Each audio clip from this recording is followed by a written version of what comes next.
Algeria's World News program, coming to you live from Algiers with me, Mariam Zian. The headlines. Algerian President Abdelmajid Tebboune affirms Algeria places African cooperation at the heart of its foreign policy at the 2026 Semica Chad exhibition, reiterates commitment to strengthening South-South cooperation and supporting African efforts to build a strong continental economy. In Gaza, the occupation continues. Bloody escalation. New massacres leave dead and wounded, including 3 journalists. Hamas provides mediators with all available information on the body of the remaining Israeli captive. International organizations emphasize Gaza urgently needs additional essential supplies. In Sudan, the army affirms continuation of war of dignity to cleanse the country of rapid support forces. Therefore, government stresses that events in the region constitute systematic crimes amounting to ethnic cleansing.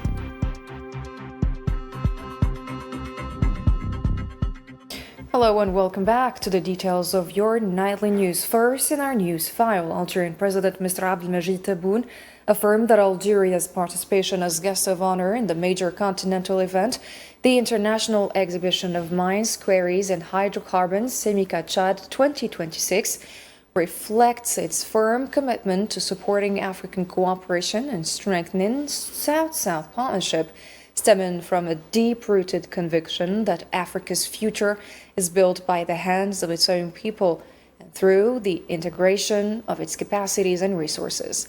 In a message addressed to participants in the exhibition's proceedings delivered on his behalf by Algerian Minister of State and Minister of Energy and Mines, Mohamed Arqa, President Tebboune stressed that the African continent abounds in immense natural wealth, particularly in hydrocarbons and strategic minerals.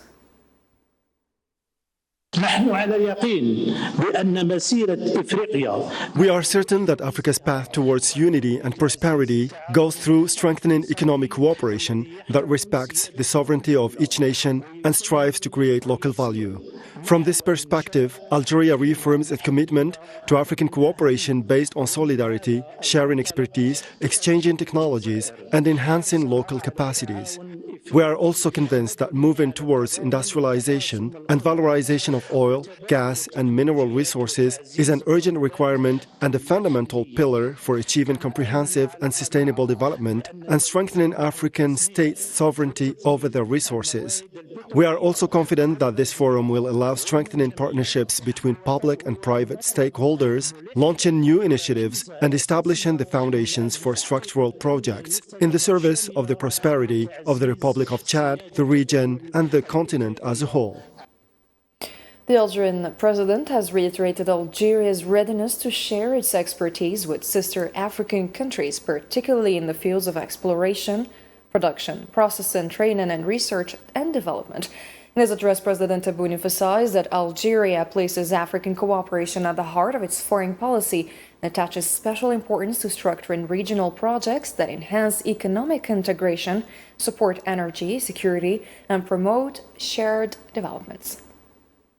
In addition to the opportunities our presence here today provides to strengthen bilateral cooperation, we also seek to highlight the regional dimension of this highly important event, in line with the African Union's Agenda 2063 and the objectives of the African Continental Free Trade Area.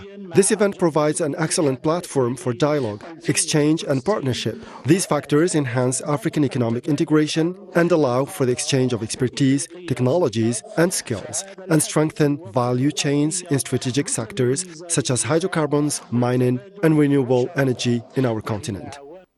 In this context, President Tebboune underlined that Algeria, faithful to its historical commitment, remains now, as in the past, fully prepared to share its expertise and supports the efforts of the Republic of Chad in structuring and valorizing its strategic sectors through practical and targeted cooperation designed to achieve tangible economic results. Our country participates with full confidence that cooperation between our two nations is based on historical foundations and fraternal ties, and that this cooperation can today witness new momentum through tangible projects of mutual benefit, especially since my country, with its expertise in the fields of hydrocarbons, mining, energy, training, and skills development, has always been engaged in the path of fruitful partnership with African countries and has contributed to the implementation of many initiatives aimed at strengthening African integration and supporting the steps dedicated to the goals of the African Union's Agenda 2063. The Algerian president also praised the sustained efforts and strategic vision of the Republic of Chad in developing its hydrocarbons and mining sectors, noting that the country is steadily advancing in the development of its natural resources and in creating a favorable climate for investment and partnership. President Tebboune highlighted that Algeria's participation in this economic event reflects its commitment to positive momentum, characterizing Algerian-Chadian relations, further strengthened by the distinguished participation of the Chadian president in the 4th edition of the African Intra-African Trade Fair hosted by Algeria in September 2025. I commend the ongoing efforts and strategic vision of the Republic of Chad in developing its hydrocarbon and mining sectors. Your Excellency, the head of government and Prime Minister, the Republic of Chad, under the Marshal's leadership, is steadily progressing in valorizing its natural resources and creating a favorable climate for investment and partnership. This forum is a testament to the promising ambitions of the sister nation and a continental platform showcasing its development potential. Algeria's participation in this international forum reaffirms its commitment to Africa and its will to actively contribute to supporting economic development across our continent. The Algerian pavilion at the International Exhibition of Mines, Quarries and Hydrocarbons Semica Chad 2026 has opened on Wednesday in N'Djamena. The event runs from January 21 to 23 with Algeria participating as guest of honor.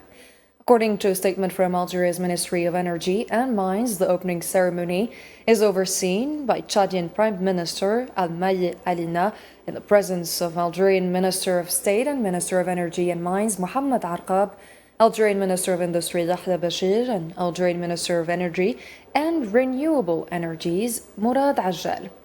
The statement notes that the Algerian pavilion serves as a platform to showcase Algeria's capabilities and expertise in hydrocarbons and mining sectors, highlighting the activities of Sonatrach, Sonarem, and Naftal.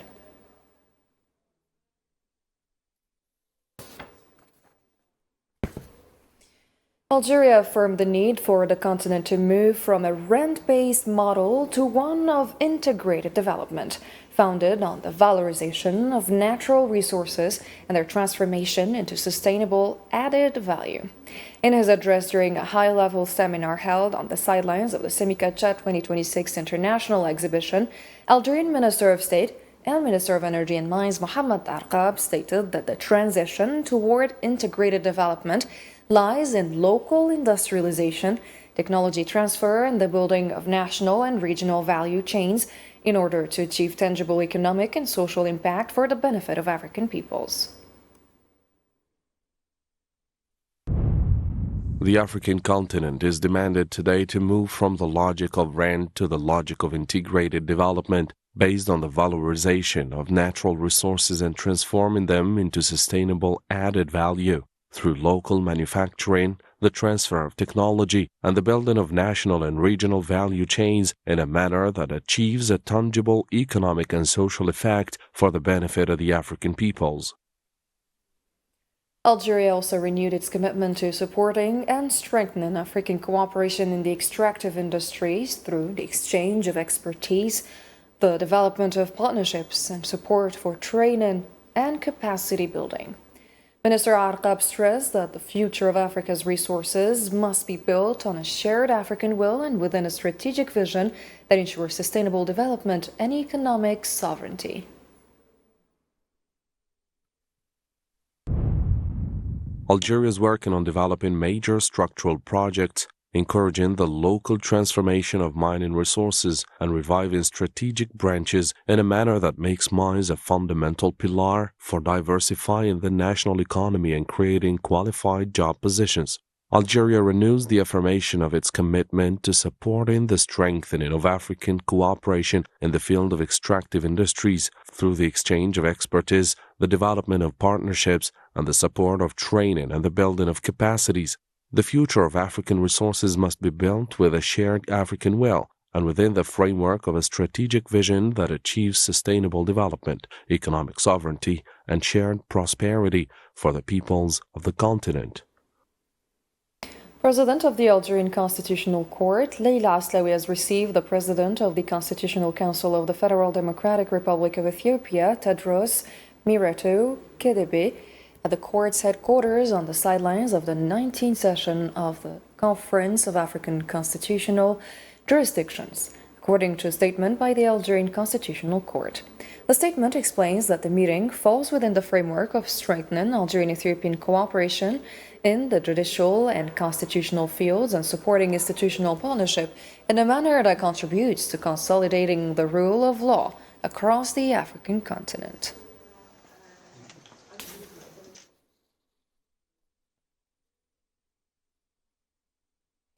Also, on the same day in Algiers, President of the Algerian Constitutional Court, Leila Aslawi, also received the Chief Justice and President of the Supreme and Constitutional Court of the Republic of Zimbabwe, Luke Malaba, who serves as the rotating President of the Conference of African Constitutional Jurisdictions for the term 2024-2026.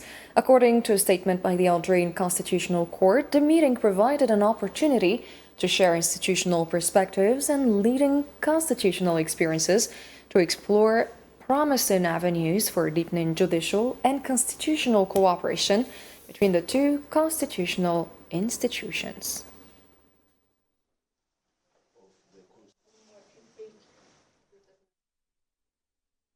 The final declaration of the high-level scientific seminar on religious diplomacy in the African Sahel held on Wednesday in Algiers emphasized the importance of the role played by Algeria's High Islamic Council in developing religious education curricula.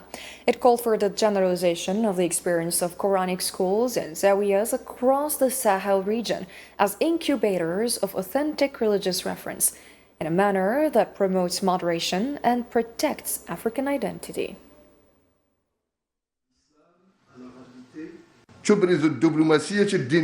Religious diplomacy emerges as a strategic alternative capable of building bridges between states and societies, strengthening spiritual and national belonging, and spreading a culture of peace and coexistence.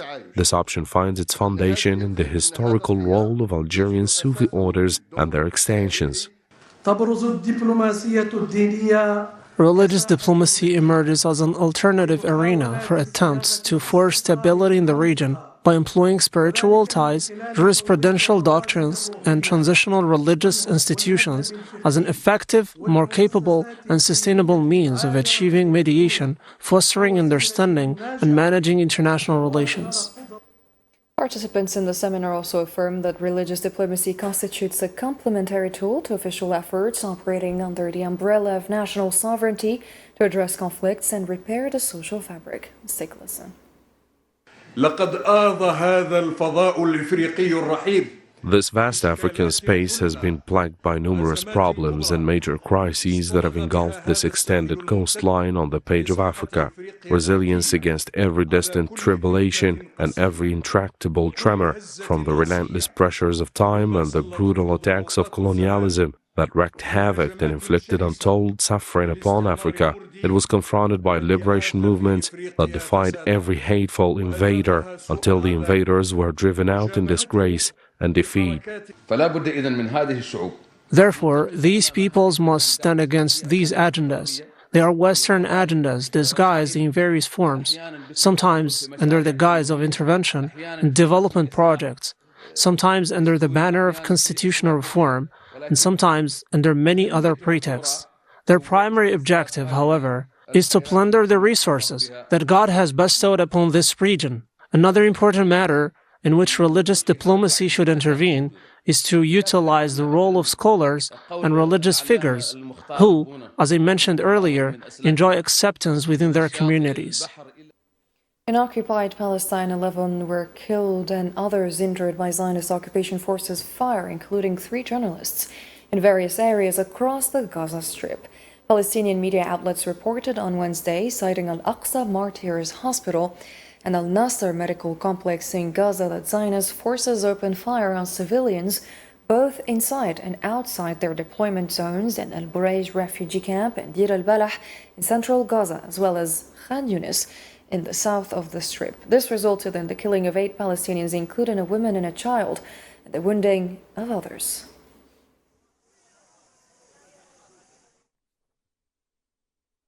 Three journalists were killed as a result of a Zionist strike that targeted a vehicle near the American hospital in central Gaza. Media sources reported on Wednesday that Zionist forces struck the vehicle carrying the 3 journalists while they were on a filming assignment covering the Egyptian committee camps in the Netzarim area.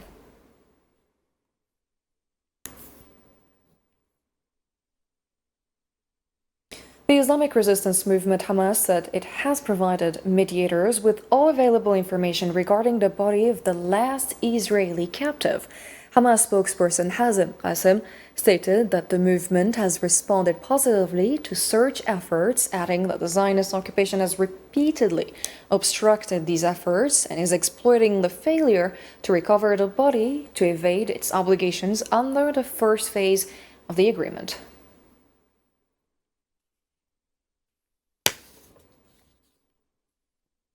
The International Organization for Migration stressed the urgent need to allow the entry of more equipment and essential supplies to protect displaced families as winter conditions intensify. In a post on the X platform, the organization said that conditions facing displaced people amid the ongoing weather depression in Gaza are catastrophic, noting that floodwaters of inundated tents, torrents have swept some away, damaged buildings have collapsed on families, and children have died due to the severity of winter storms.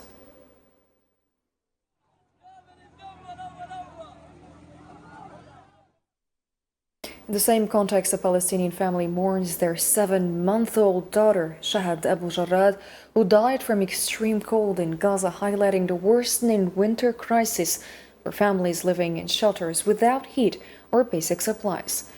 Hossein Barkan has the story.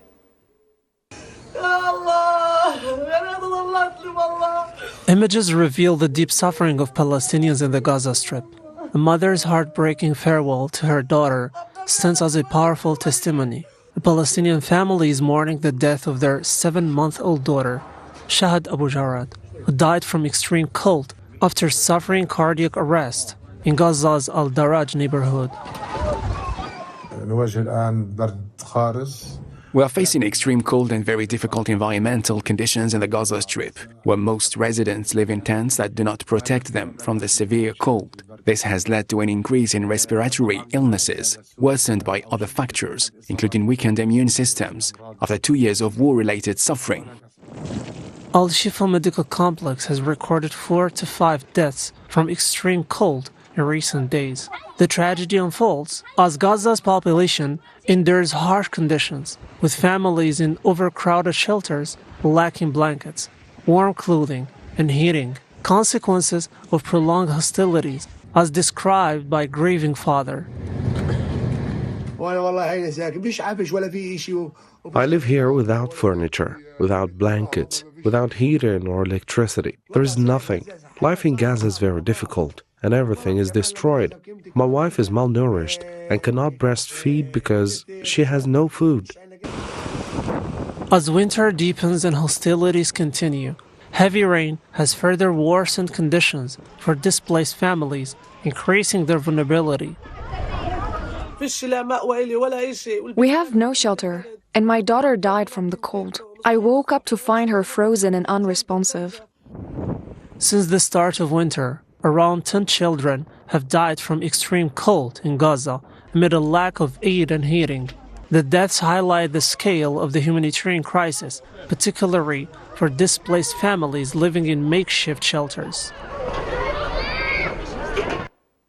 Russian Foreign Minister Sergei Lavrov affirmed that stability in the Middle East could not be achieved without the establishment of a Palestinian state.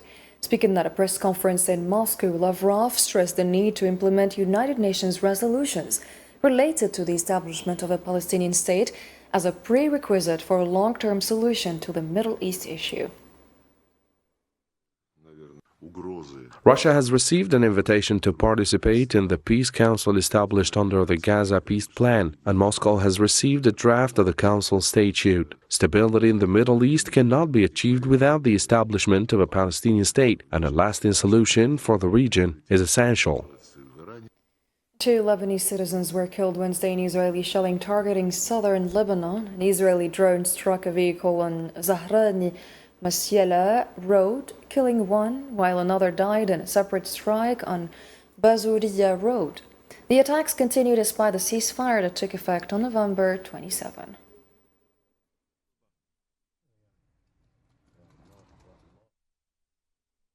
The Syrian Army's Operations Command has said the so-called SDF is violating the ceasefire with the Syrian state, most notably by targeting a military site containing explosives and suicide drones at a former SDF location.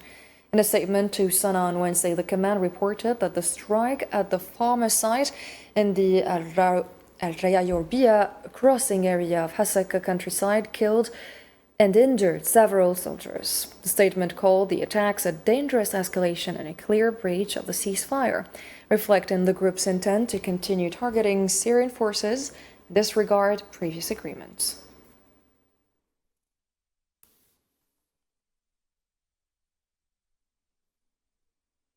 In another news, Sudan's Chief of Staff, Lieutenant General Mohammed Atman al-Hussein, renewed his affirmation of the Sudanese Armed Forces' determination to eliminate the Rapid Support Forces, RSF. During a reception at the headquarters of the Signal Corps in Khartoum, al-Hussein stressed that the armed forces are pressing ahead with the war of dignity to purge every inch of the Sudanese territory of the RSF. He added that the entire Sudanese people stand united behind their armed forces in support and solidarity, which further strengthens their resolve to continue carrying out what he described as their sacred duty to protect the nation.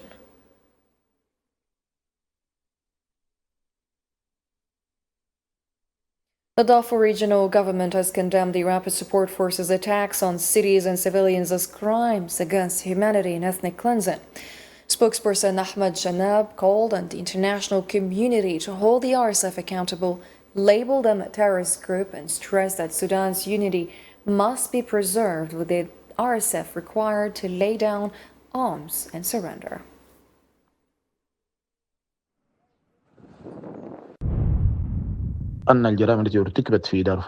The crimes committed in Darfur amount to crimes against humanity, ethnic cleansing, and crimes against humanity in general. These crimes cannot be ignored or tolerated, and the Sudanese people cannot endure them any longer. We urge the international community to urgently hold this criminal militia accountable and to designate it accordingly. This militia is undoubtedly a terrorist organization without any ambiguity or hypocrisy.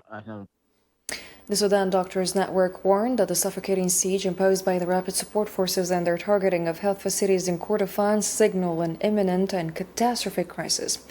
In press statements to Al-24 News on Wednesday, the network's spokesperson, Mohammed Faisal, said blocking the entry of medical aid and supplies into South Kordofan, particularly the city of Kadugli, has deprived thousands of civilians of healthcare services amid ongoing shelling and rising levels of malnutrition.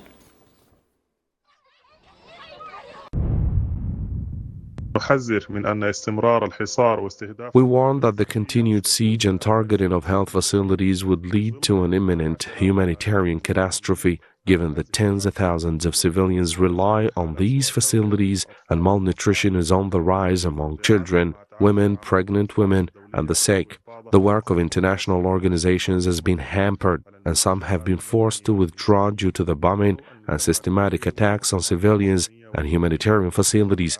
We call upon the international community, humanitarian organizations, and the United Nations to intervene urgently to lift the siege on Kadugli and the states of South Kordofan in general. to ensure the opening of safe humanitarian corridors and to provide medical supplies and healthcare personnel immediately.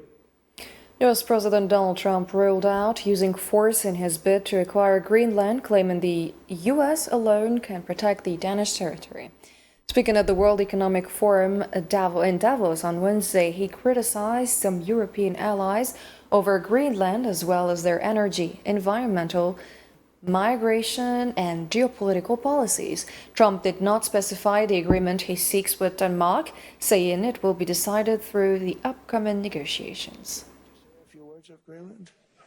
But this would not be a threat to NATO. This would greatly enhance the security of the entire alliance, the NATO alliance. The United States is treated very unfairly by NATO. I want to tell you that. And when you think about it, nobody can dispute it. We give so much and we get so little in return. And I've been a critic of NATO for many years. And yet I've done more to help NATO than any other president by far, than any other person. You wouldn't have NATO if I didn't get involved in my first term. NATO Secretary General Mark Rutte said he's closely monitoring tensions between the United States and its European allies over Greenland, noting that efforts are underway behind the scenes, away from public statements. Speaking at the World Economic Forum in Davos, on Wednesday, Rutte stressed the need for greater efforts in the Arctic region, emphasizing the importance of protecting it from Russian and Chinese influence.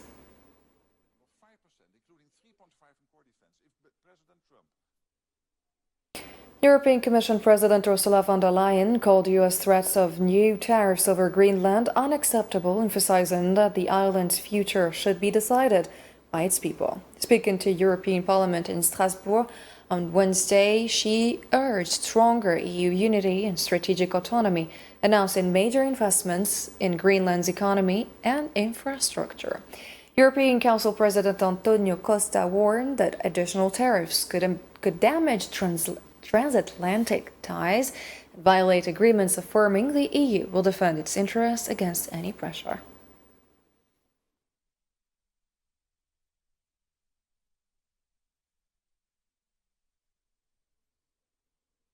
China's foreign ministry said Beijing does not seek to compete for influence with any country, commenting on recent developments related to the Greenland issue.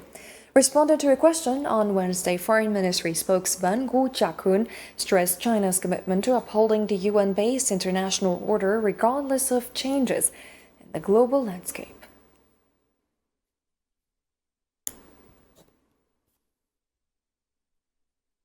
The envoys of U.S. President Donald Trump and Russian President Vladimir Putin announced that they're meeting in Davos to discuss potential peace agreement to end the war in Ukraine was very positive and constructive. The Russian envoy Kirill Dmitriev said, according to the Russian news agency, following his talks with U.S. envoy Steve Witkoff and President Trump's son-in-law Jared Kushner, that the dialogue was characterized by seriousness, while an informed source confirmed that the meeting between the two sides lasted for about 2 hours.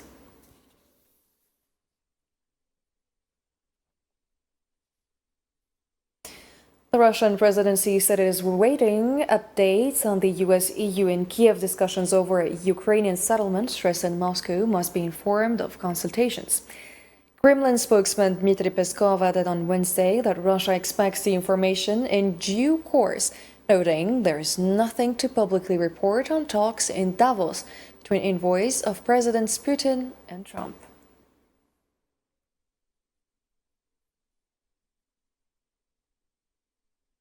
We have reached the end of our program for tonight. Thank you for watching. See you tomorrow, same time.